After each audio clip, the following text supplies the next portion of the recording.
Hello, everyone. Can you hear us here at One Park Plaza? Yep, we can hear you. Yes.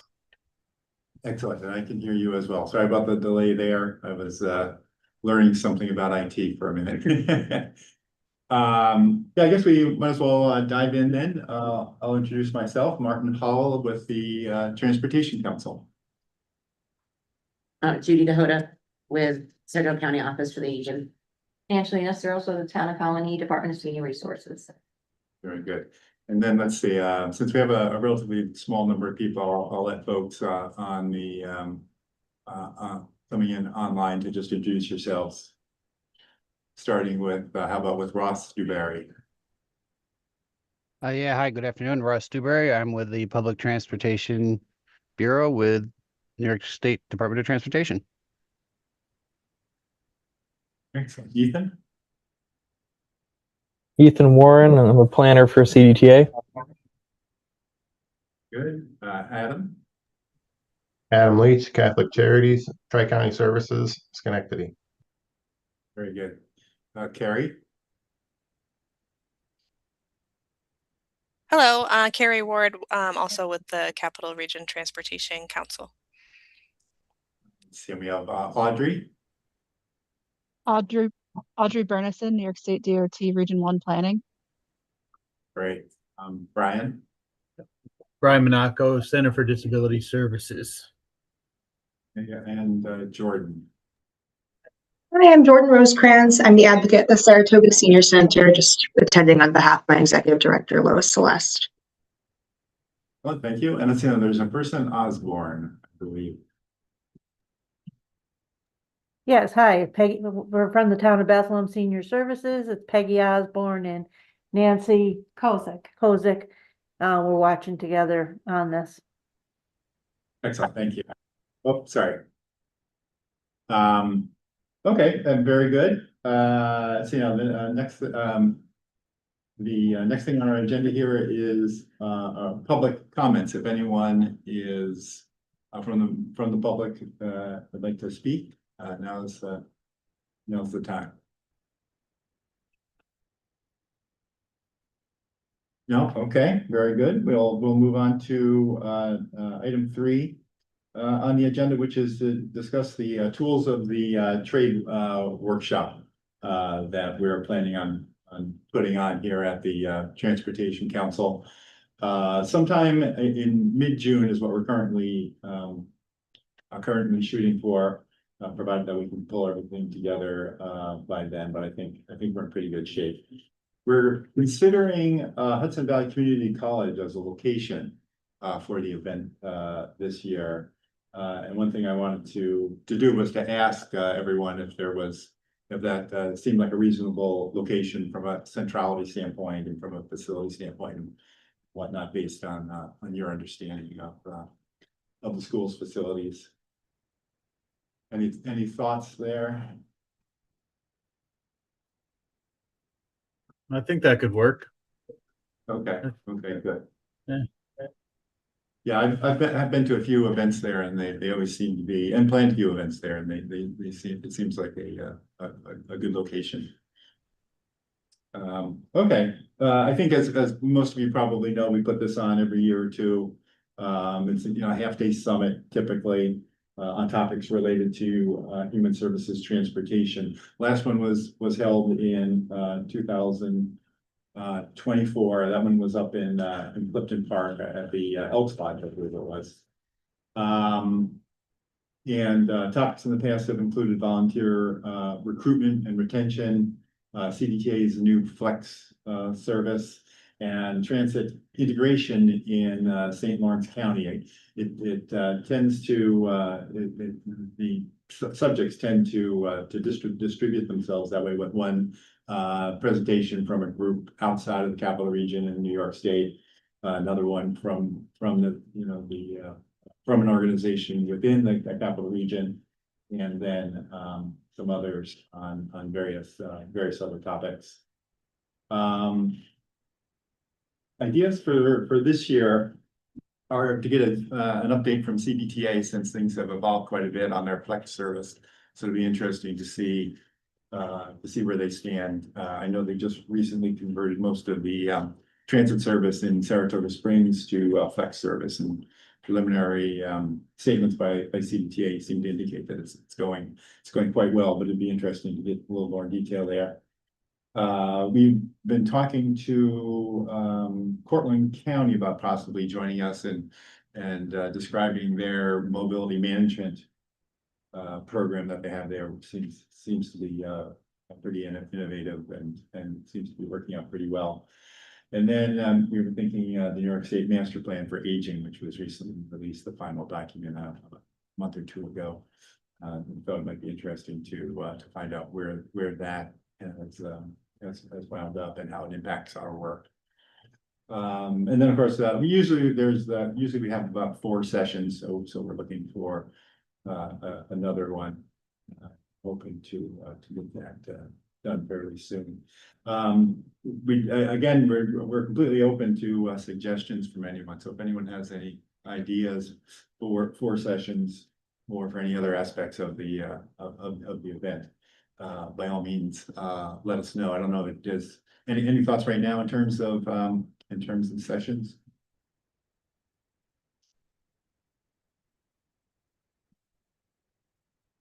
Any topics that are particularly.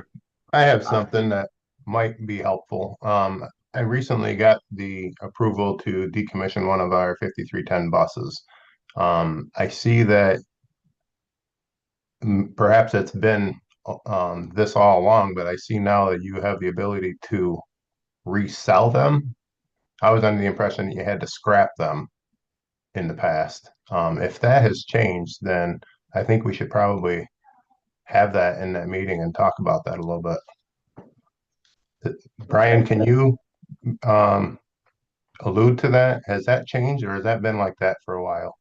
So, excuse me, I know in September 24, right, they changed the financial interest in the retired equipment, being that it's the 80/20, depending on what you get for that vehicle.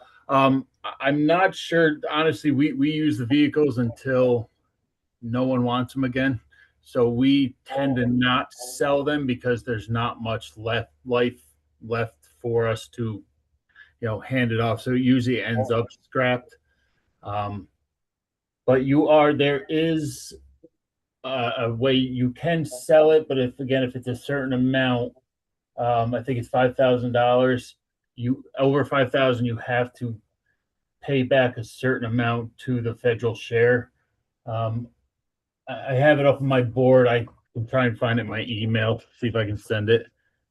Yeah, hey guys, this is Ross Dewberry with New York State DOT.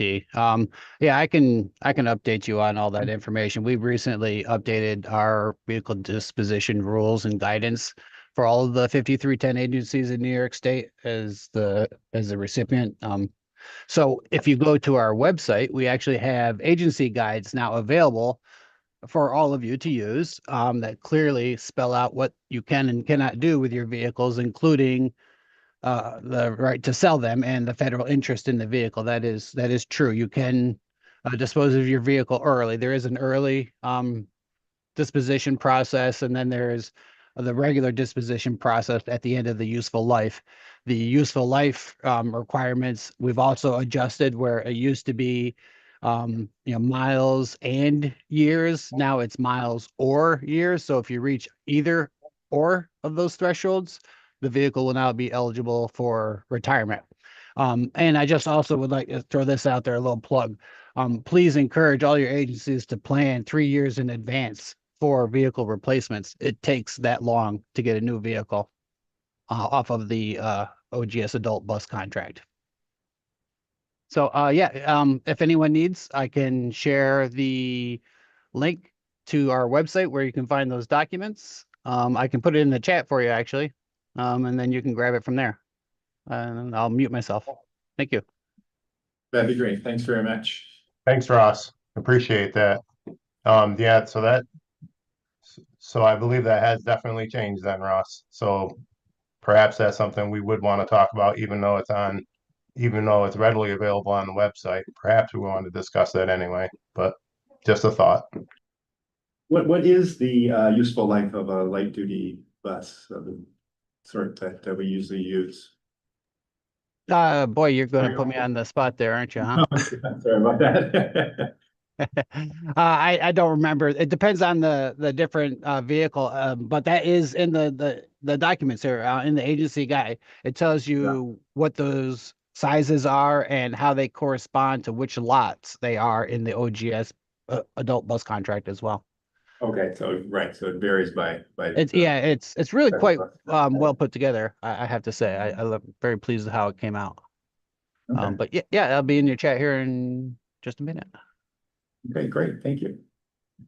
One idea that we had to try to come up with the last session or two, Carrie actually proposed that we might want to think about a small subcommittee of this group, 3 or 4 of us to get together a couple of times and throw out some ideas and finalize that. I don't know if anyone has the time to put a few hours in on that, or you think that's a good idea, but it seemed to me that would be one way to wrap things up, get things moving.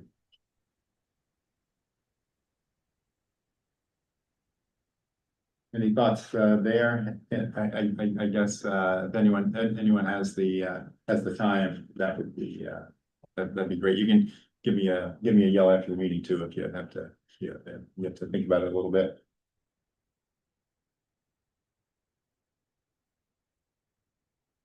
Okay. Let's see. Scroll down here a little bit.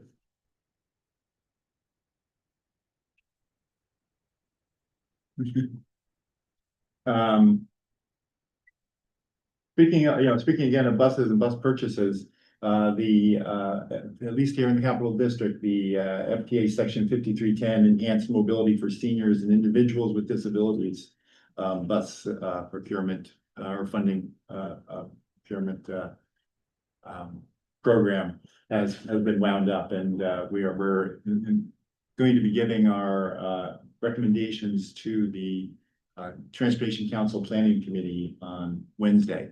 So everything's set there. We managed to get a decent number of vehicles funded, and that should move ahead over the course of the next couple of sessions. The Planning Committee this month and Policy Board next month, and then from there on to actual purchasing or acquiring of the vehicles via the state contracts. Yeah, again, I head up that program here at PTB. So if anyone has any questions regarding the solicitation, obviously I can't give out any insider information, but happy to answer any general questions you might have regarding that. Yeah, no, and in terms of general, general information, that should be on our website now, I believe, in terms of the application letter for funding this at this planning committee meeting on Wednesday. Yep. We're going through all the MPO scores and reviewing all that documentation and trying to figure out, how much money we have to spread around. Excellent, thank you.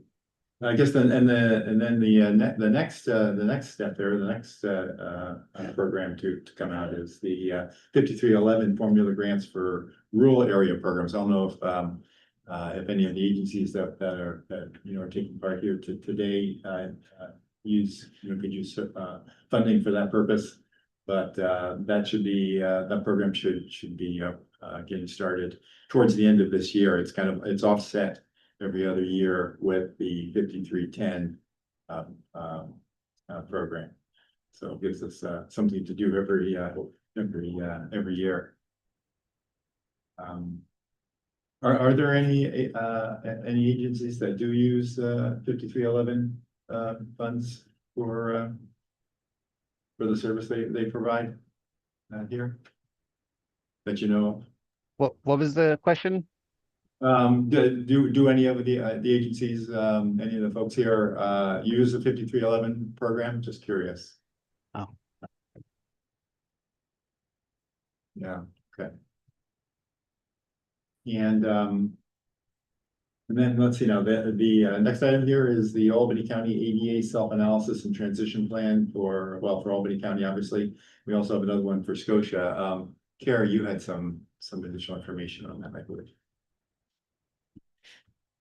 Yeah, so just an update on the Albany County one, that the data collection is complete on that. And we've talked through with the county some kind of a methodology for prioritizing repairs for that. So I'm now awaiting a draft report. And then once we're able to review that internally, we'll release it for public comment.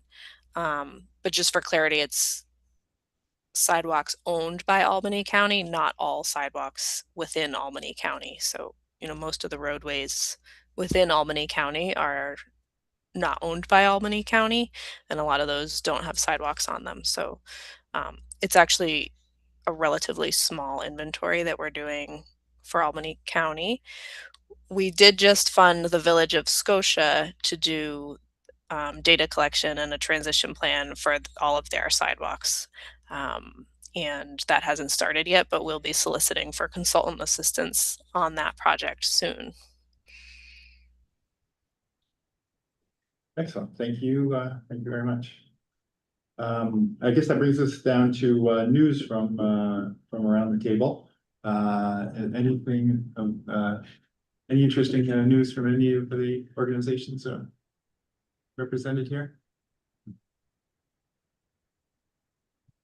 I can speak to the town of Colony.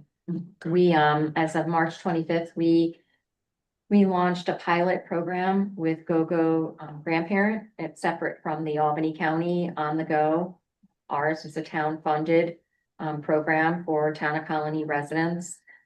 There's no charge, get up to 10 rides per month. It operates 8 a.m. Monday through Friday to 4 p.m. and on Saturday and Sunday from 8 a.m. to 2 p.m. And they can contact our office for information. Okay.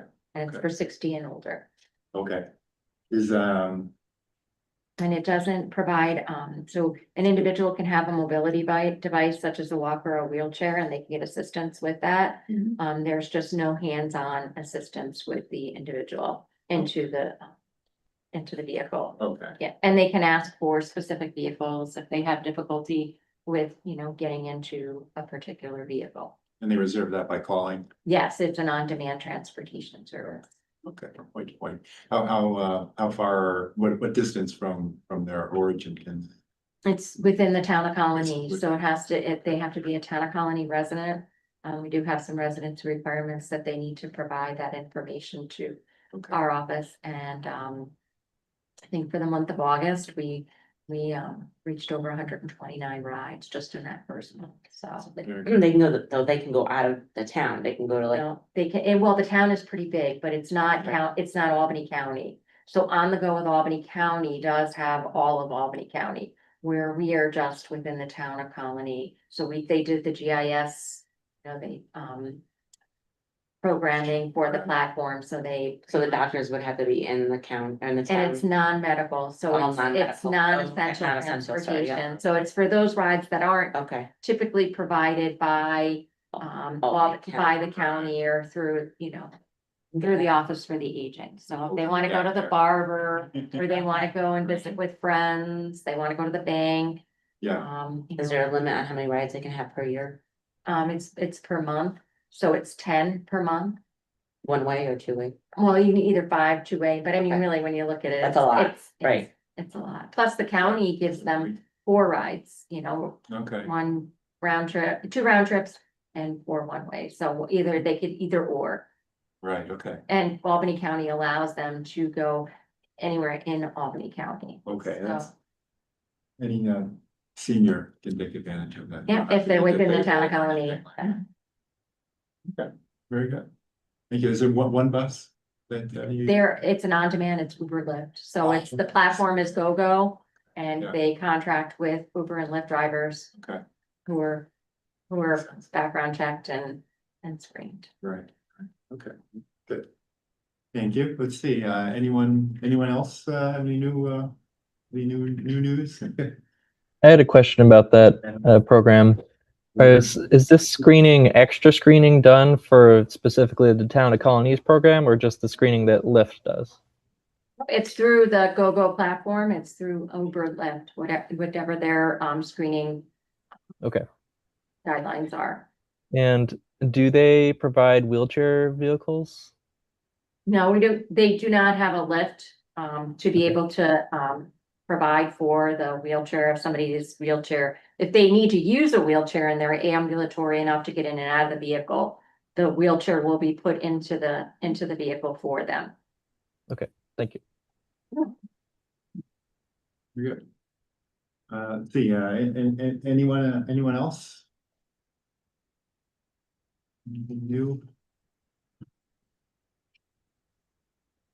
Okay. Great. Yeah, actually, I'll put in a plug.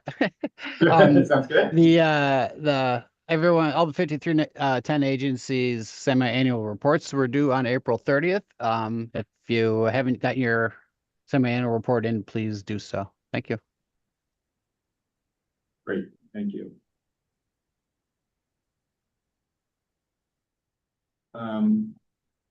Yeah, I guess then that is everything we had on the agenda for today. Again, tools of the trade is the big thing coming up, and the thing that we're putting most of our efforts into right now. And I'll definitely be reaching out to give some ideas for that final session. And also probably we'll maybe be in touch on the idea of the subcommittee to see what we could do to kind of talk that through and figure out what people really need to make sure that we're targeting things properly in terms of the information people need. Our next meeting is going to be on August 3rd, another Monday at 2 p.m. And gonna bring the heart of summer there. And we're looking forward to seeing you all again. I think that wraps things up for us. Thanks very much. Thank you, Martin. All right, thank you. Appreciate it. Good one. Bye, thank you. Thank you.